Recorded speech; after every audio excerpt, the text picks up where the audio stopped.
Señor, ¿sabes dónde comprar entradas? Aquí, ahí, No es abierto aquí. no está abierto. Gracias. Old school means problems. Napoli cannot beat that. There is no light, there is no electricity in the metro, man. I mean, what? What could go worse?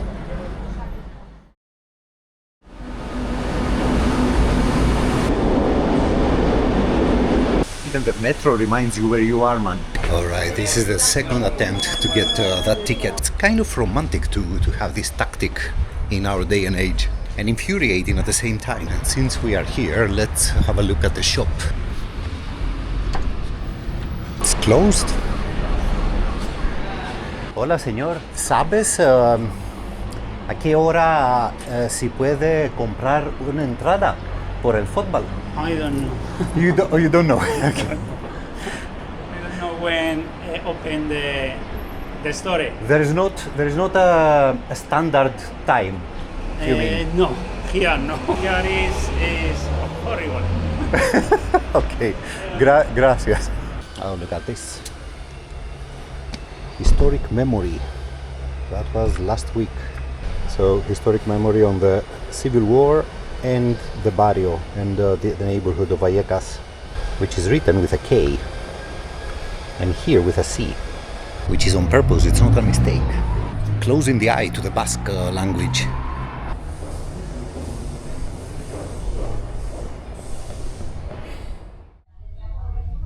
Look at this, man. Up the Bourdon Range. Manchesteristas. And the flag of democratic Spain. I could never understand why people put so many stickers in toilets.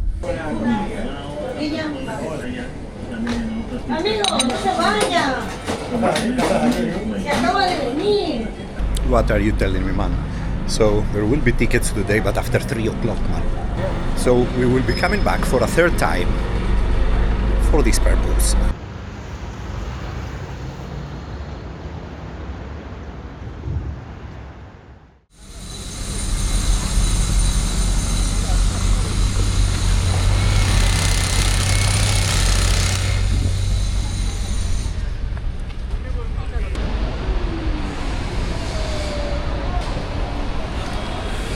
So I decided to come to the Bernabeu while we are waiting for bloody Rayo to open up those ticket offices. Look at this River Plate. The thing doesn't even fit the action cam, man. I mean, I have to do like this, and still doesn't fit.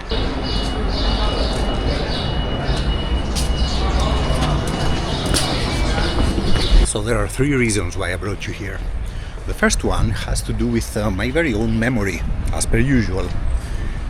I mean, I remember the Ultras Sur and another group called Orgullo Vikingo, Pride of the Viking, something like that. They were friends with Panathinaikos at some point.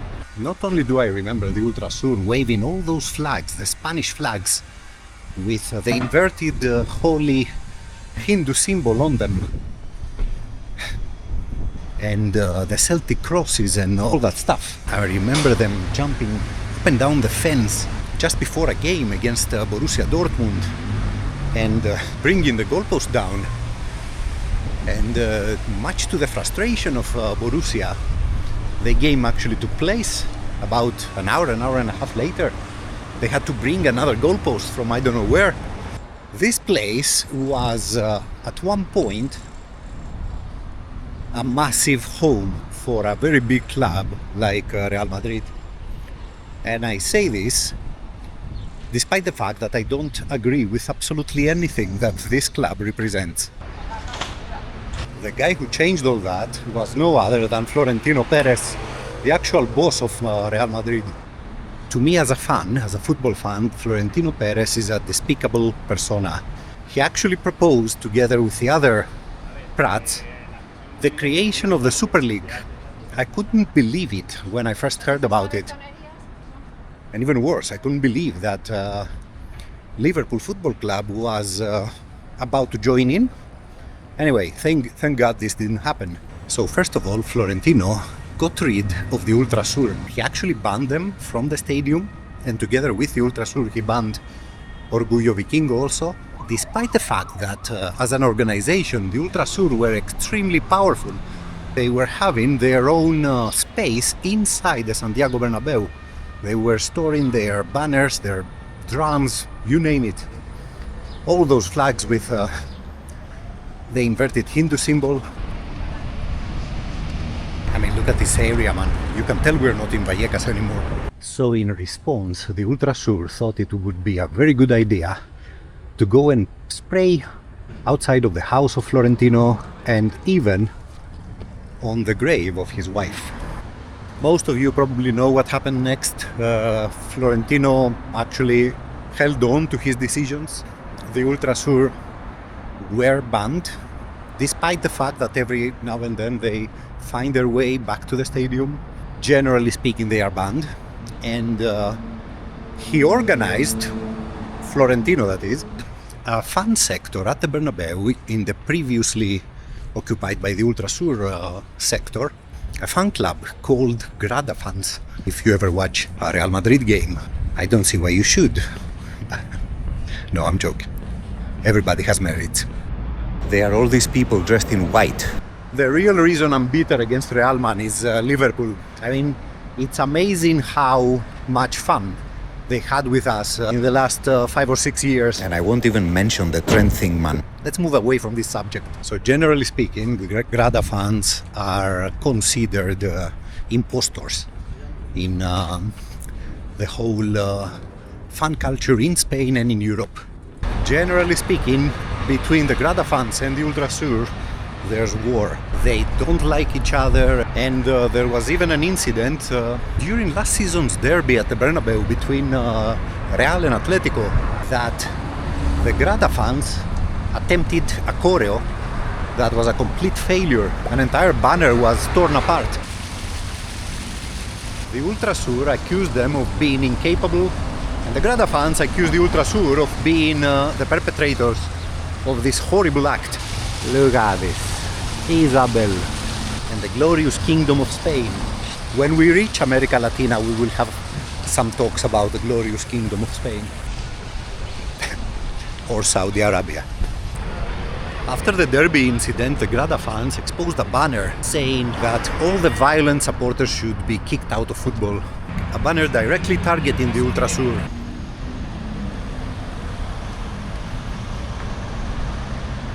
As we walk our way to the center of town, I have the last story for you, which is probably the best one. Do you guys recognize the name Antonio Salas? Does this name mean anything to you?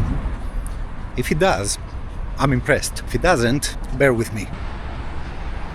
You see, Antonio Salas is a pseudonym of an investigative journalist, much like us. Not. In the period between 2000 and 2002, he managed to infiltrate and even take part in actions with them, the Ultras Sur, without them even sniffing that he's an undercover journalist. And the way he did it is impressive. I mean, you have to admit it's impressive. First of all, he created a nickname. I think it was Tiger 88. Yes, the 88 from the alphabet. And with this nickname, he participated in various discussions and subjects with other extreme right-wing Real Madrid fans. In due time, he first made his appearance outside of the Bernabeu. The Bernabeu back then was not the spaceship that you saw just now. It was quite a dangerous place to be, and especially if you would mingle with the wrong crowd. So there's our Antonio Salas, being a regular outside of the Bernabeu and getting to know and making friends with the members of the Ultras Sur, and more specifically the skinheads, the right-wing skinheads, that is, members of the Ultras Sur. As we all know, the original skinheads were Jamaicans. And this is a legacy that needs to be protected, if you ask me. So there you have Antonio Salas mingling with the Ultras Sur and starting to take part in various actions. It's absolutely insane to think of it and believe how he could achieve that. And after doing all that, he took his entire investigation and placed it in a book. He wrote a book under the same pseudonym, Antonio Salas, which is called Diario de un Skin, the Diary of a Skinhead. This book, if I'm not mistaken, exists on Amazon, something like that. However, what also exists out there, and it's basically free to watch, is a film adaptation of this particular book. Be advised though, it's in Spanish. Antonio Salas is a unique case. After ending the Ultras Sur investigation, he basically did the same thing and investigated the criminal underground of Madrid, especially those people who were into human trafficking. But probably the most well-known of his investigations out there is the one he did in Venezuela. And we are still talking undercover here. He managed to infiltrate the terrorist underground of Venezuela. He stages a past in order to have an alias. And after months and months in a row of staging his new persona, it was then that he ended up in Venezuela and started getting access to that particular criminal underground. At one point, he was a personal confidant of Carlos the Jackal. I mean, if that doesn't say about his work ethos, I don't know what does. Absolutely fascinating character, this Antonio Salas. Flipping hell, man, look at this flag, it's huge. The official Spanish flag, by the way, has, as you can see, quite a lot of symbols from the various states that take part in what we know as Spain. I mean, Catalonia is there, Andalusia is there, I guess. Anyway, all of them are there, even the Basques. On the other hand, the flags that are used by, for example, by the right-wing groups in the Spanish football are the ones that don't have any other sign or symbol on them. It's just the two colors, the yellow and the two red stripes. Or the flags with the bull. Right-wing groups love the bullfight symbolism.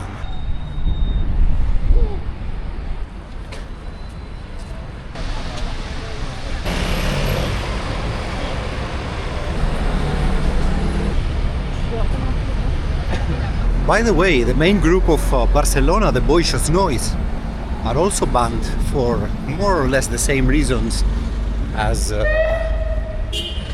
Ultras Sur.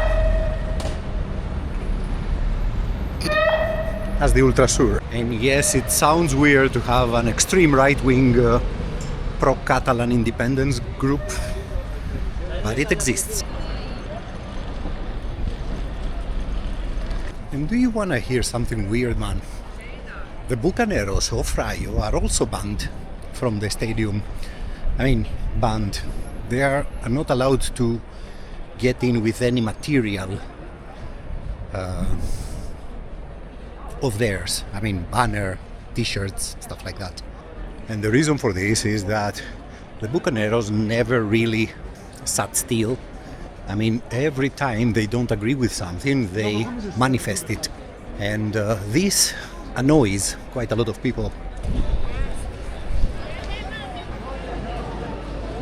Right, so let's get back to the metro and go to Vallecas for the third time in 2 days to hopefully get that bloody ticket.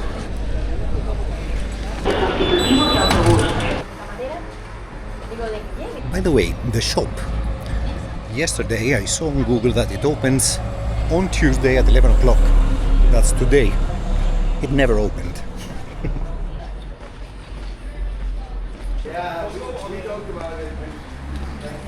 We're on it. There are more people waiting.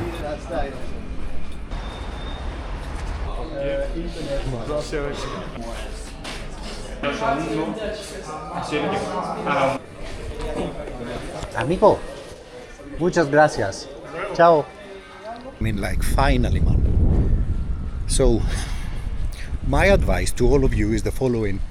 If you want to come and watch Rayo, first of all, the tickets come out a couple of days, 2 or 3 days before the game. And yeah, it's like this. You wait in line. To be fair, now that I have the ticket, it feels very good, very cool, man. I mean, it feels accomplished, you know?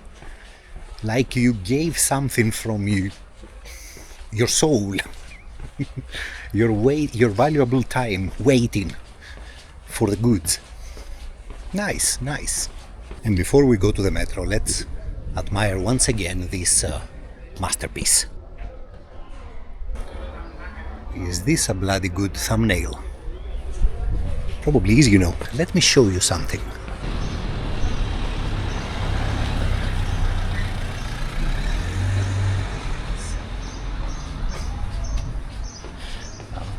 Do you really think it's, for example, my fault that this lot here raised the prices for visitors?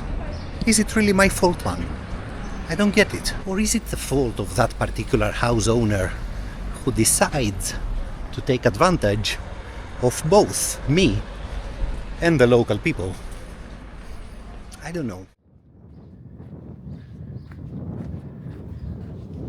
Good morning, everyone, from Madrid.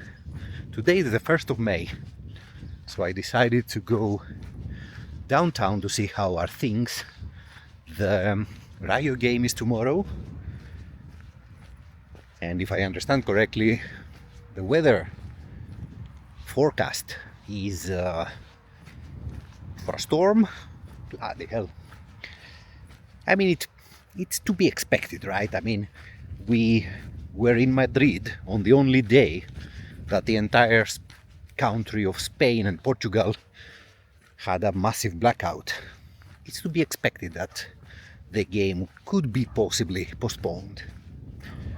But yeah, what can you do? It is what it is.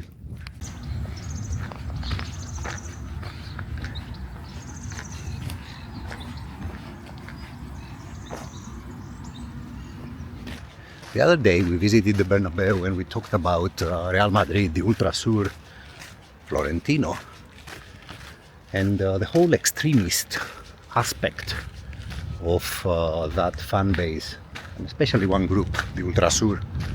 Today we came to the old Vicente Calderon Stadium.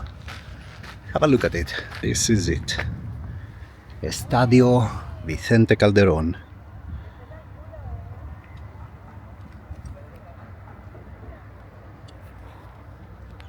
Once used to be, and most of you have seen this iconic picture with the highway passing under the stadium and the river. Now the river was 5 minutes that way. We passed by it on the way here. What do you guys think of Vicente Calderon under these pale grey skies? Now we came here because basically to pay tribute to 2 people that lost their lives in this here area. The one you probably know is Jimmy. I mean, if you watched the video from Coruña, from Galicia, I talked about Jimmy. I even filmed a small segment here close by to the park where all of this happened. The second one is not so recent. We are going back to 1998 and to a game for the Spanish league between Atletico Madrid and Real Sociedad. Real Sociedad is from the Basque Country, from Donostia, from San Sebastian. So there are fans of Real Sociedad who come here earlier in the morning, and Aitor Zabaleta, Real Sociedad fan, with his friends are in the area and they are looking for a place to have a beer. And they ask a group of policemen where should they go for that beer, and they suggest a certain bar in the area. The problem is that in that bar there was a strong group of Atletico Madrid radicals. If you are familiar with the group Suburbios, that's the one that eventually became Suburbios. Now, one of the Atletico Madrid extremist supporters, let's call him like that, hit Zabaleta with a knife at the chest. Zabaleta died. That hit eventually led to the demise of Aitor Zabaleta, Real Sociedad supporter. In both situations, the one of Jimmy and the other one of Zabaleta, it is a question of clash between extremists from the right wing, from Atletico Madrid fans, and two teams that are considered to be left wing. Zabaleta, by the way, was not an ultra. That makes it even more sad, man. I don't know. I mean, in the case of Jimmy, it was a proper fight between ultras, you know? But in Zabaleta's case, it was totally different. The perpetrator, by the way, was arrested and imprisoned for a period. In 2018, the same person was arrested in Bruges, in Belgium, for doing Nazi salutes, man. Can you believe that? 20 years later, after the deed, the same guy is arrested in Bruges for doing Nazi salutes. What can you do? These two examples, however, put back on the table the whole discussion about their radicalization. I mean, the Spanish government and the law enforcement decided that the best attitude is to ban people. I mean, ban everybody who is violent or extremist or I don't know what. I'm not sure, man. I mean, I don't know if this is the solution. No matter if you are, I don't know, Ultras Sur or Frente Atletico or whatever. I don't know. What I do know, however, is that all this is basically the shadow of the Franco regime. Because make no mistake here, a regime that lasts for 36 years, it's not easy. I mean, it will leave a shadow behind that's extremely difficult to fight against. And the initial reflex of the Spanish statesman after Franco's demise was basically to forget.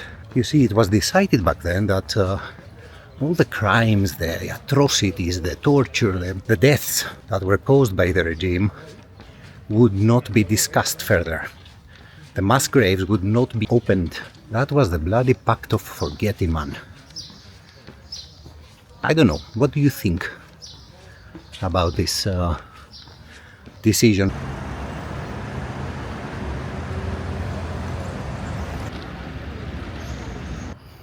The controversy of the pact, however, was huge. I mean, imagine being part of the family and friends of the victims.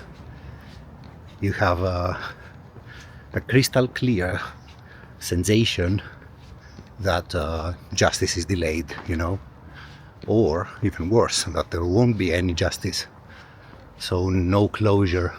On the other hand, back in 2007 with Zapatero and the memory law, yeah, another series of fights broke out.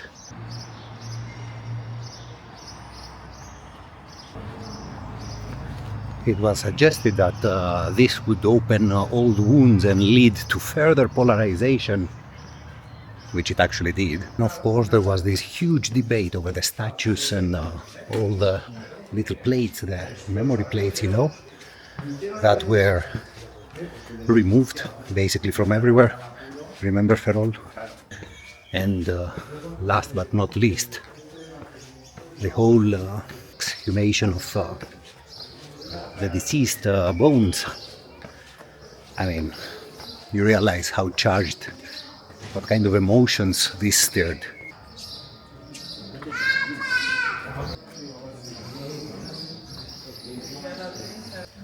So this is closed, but it looks extremely similar to the bar where I watched the Liverpool-Tottenham final back in 2019. That final, by the way, was the last time I was in Madrid, and we were watching the final in I really don't remember if it was that bar, but it was extremely similar, you know, corner thing with streets like this.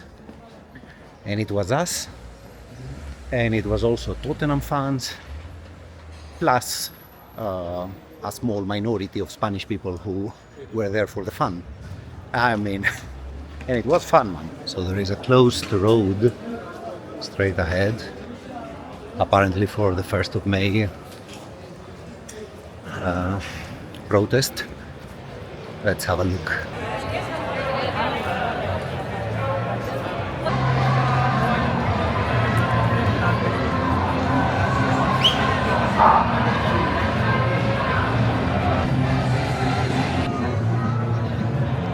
Check it out, man. Scape,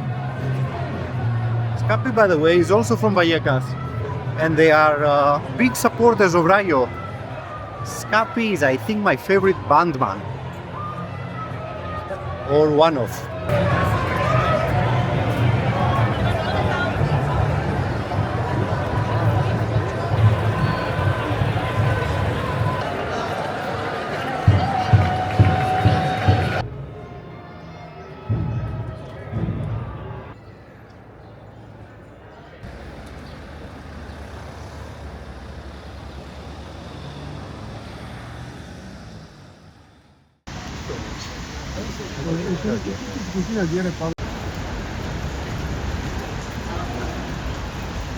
This man, so this is the queue with ticket.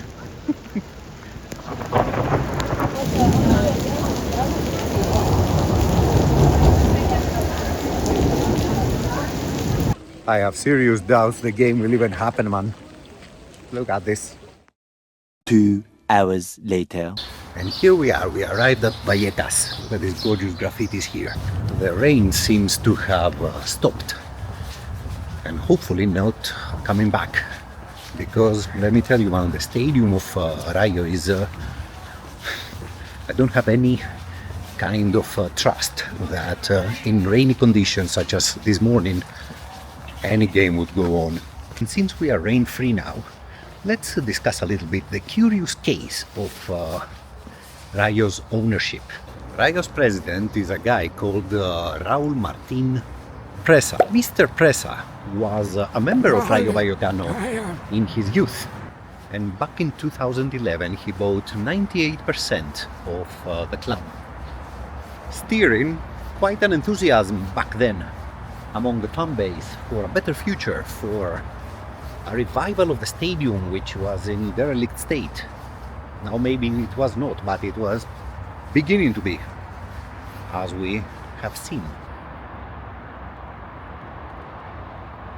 Now, since then, some very weird things have happened with Rayo, man. Where do we begin? First of all, nothing happened with the stadium. The stadium is in the same derelict state. Second of all, at some point, Mr. Presa made this unique analogy between the manager of Villarreal and that pilot, man, of German wings, the one that threw the aircraft in the Alps. I mean, how can you how can you do something like, how can you even think of such a metaphor for the coach of another team? Anyway, weird stuff. He also hired a coach for the women's team that was previously accused of supporting, allegedly, don't quote me on any of this, of supporting rape. It's very weird, man. And the weirdest of them all, he actually bought an American football team and named them Rayo Oklahoma City Rayo. force a very strict economic policy for that team. I mean, bloody hell, he was forcing the entire team to travel by bus some extremely long distances, you know, the United States. 12, 15-hour bus ride to go to games. He attempted to sign on loan from Real Betis a player called Roman Zozulia. He was an Ukrainian player, and back then there were videos online and photos of him mingling with Ukrainian extreme right-wing people and fans. You realize what kind of stir this caused to the fan base.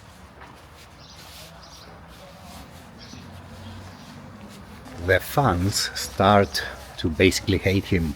He starts to represent some of the worst characteristics of what they detest. And in my opinion, this culminates during the COVID period, when he basically fires a lot of people working for Rayo to save money.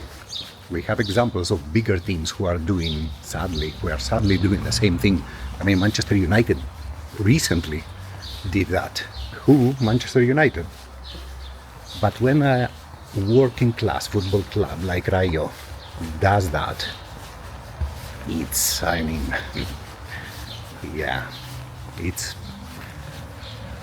too much, you know. And on top of that, he manages to cause some pretty big stir between him and the managers of Rayo and the players of Rayo.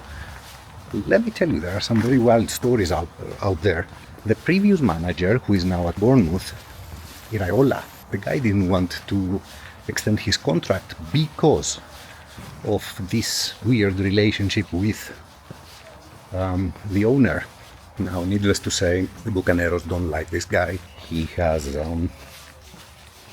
basically banned them from the stadium. They're not allowed to bring any banner with their name on. And I repeat, all this is happening despite the fact that Rayo is actually doing good. I mean, they look stable, you know, mid-table team, but stable.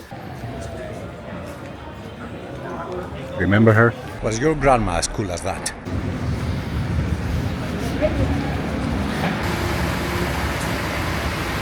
So, I actually had a plan for today, which went to hell because of the bloody storm. You see, today is the 2nd of May, and it's the anniversary of the revolt of the people of Madrid against the troops of Napoleon. La nueva sociedad, agrupación deportiva, el Rayo saluda a todas las sociedades y desea jugar con las que lo deseen. So this is where Rayo was born, 29 of May 1924. Rayo's birthplace.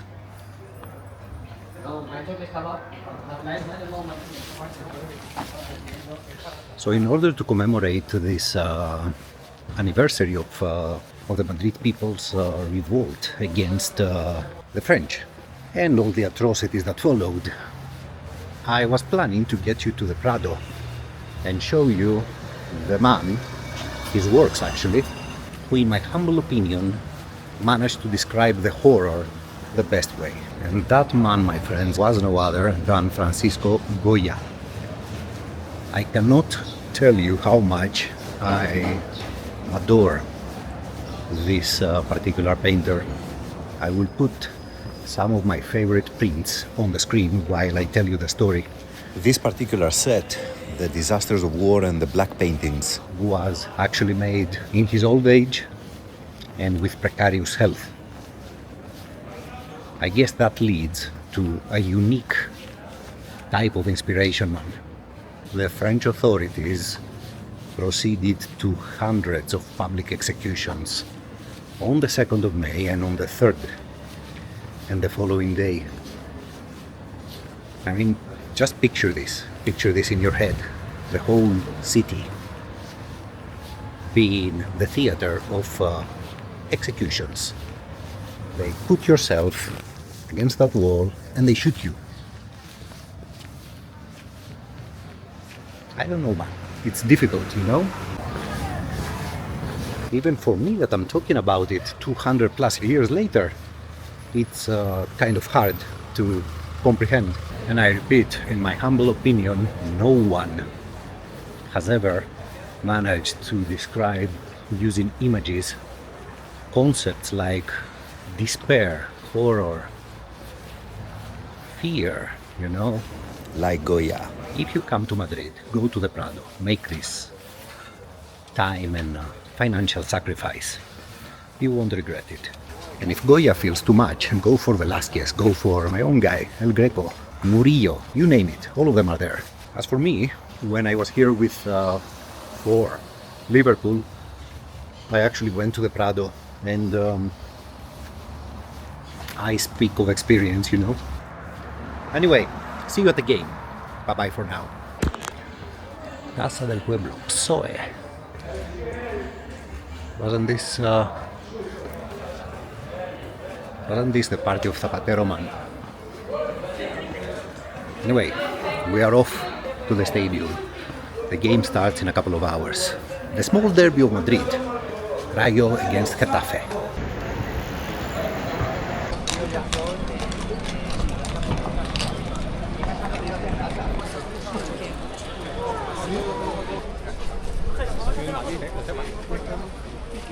So look at all this space, man. This is closed for the entrance of the teams over there.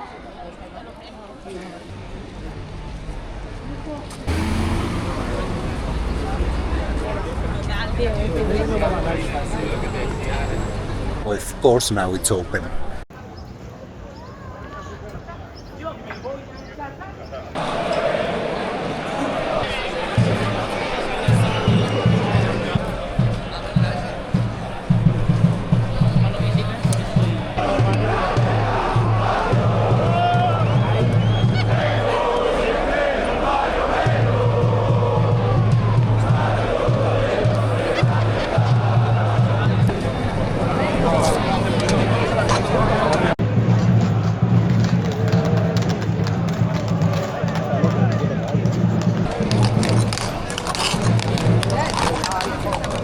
Look at these horses dancing, man. Poor animals.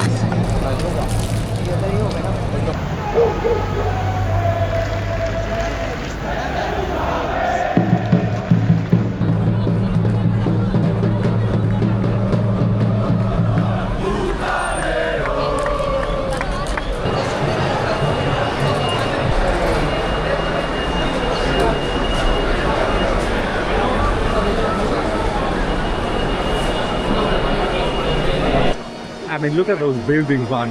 They are viewing prime time.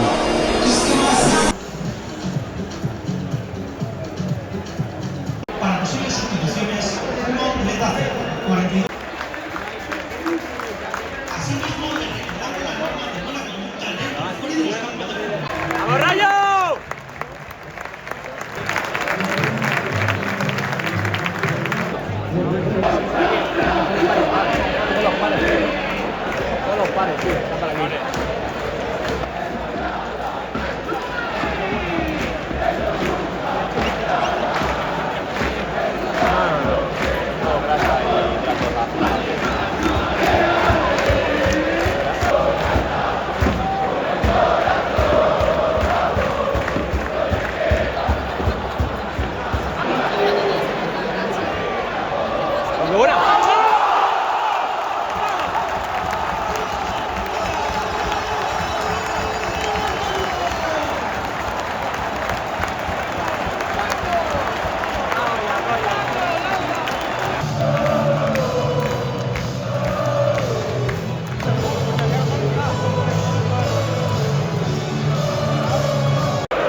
todo mal.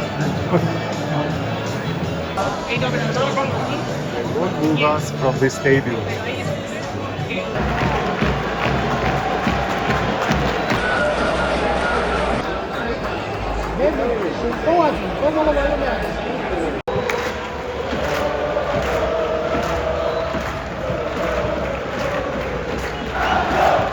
Esperad, que llegamos arriba, esperad.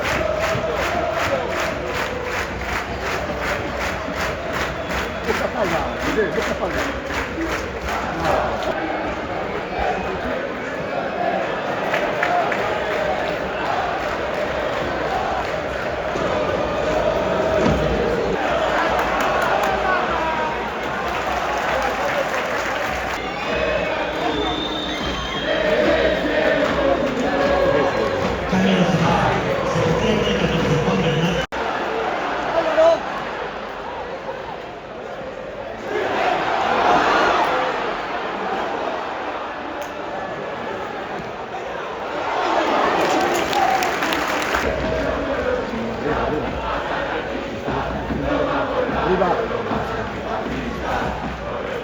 Piérdela, ahí no pasa nada, si la pierdes ahí.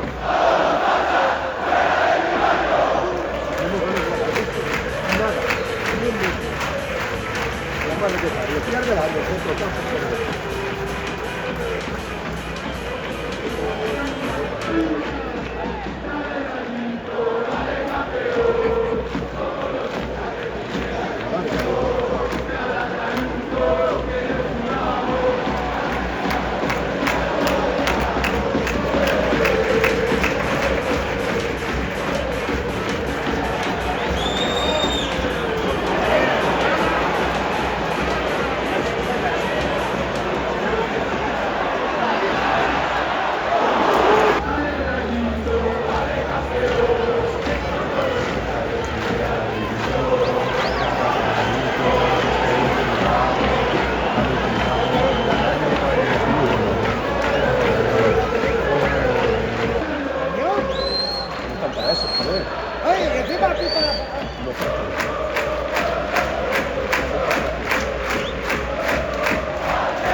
Rayo Liverpool.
las iglesias con su seriedad.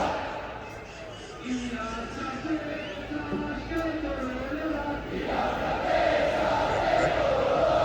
las francesas que todo lo dan.